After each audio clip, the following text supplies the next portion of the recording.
So please tell us what are you going to delight us with this weekend? So this weekend we are going to play EDWARD MacDowell's Second Piano Concerto, which is a piece that I've actually played for a number of years. It's a piece that I had the music to when I was a kid. I've always sort of known about his music, but his music today's time is kind of, I would say, on the fringes of our awareness. This piece used to be popular in the early part of the 20th century, and it really fell out of fashion.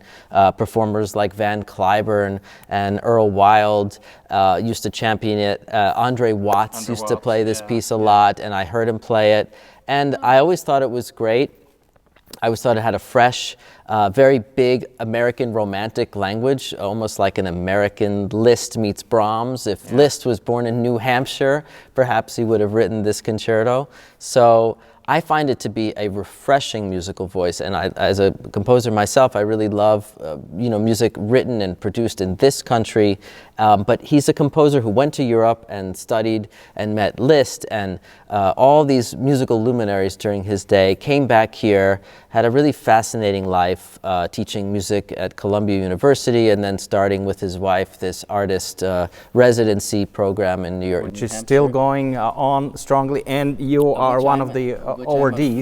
Fellow from 2025, yes, and or awardee, that's nice too. But so I connect with a composer that creates his own or her own voice through the spirit of the potpourri melting pot of their influences in life. And here you can hear a little bit of this and a little bit of that and a little bit of that, and that together, it's like our own country. It's a big melting pot, creates something new. And yet it's not a copy of a big European composer. The result is its own distinct voice. I already trusted Michael's instincts, and when we first worked together, I felt this great affinity and connection. So I was thinking about, okay, when he's coming, it's not if, but when he's coming back, what should he play this time?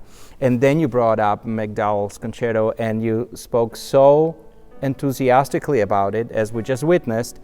And just like you just said, you're a composer as well as pianist, so that I heard two people endorsing this concerto, a composer and a pianist, and I said, hey, here we have our winner, something to introduce to our community that hasn't been heard here, and it absolutely is deserving of its place, and in your hands, it's such a beautiful poetic creation. So, thank you. Thank you for having me. Thank you for having the concerto, and Raven and I will be very happy this weekend with EDWARD MacDowell.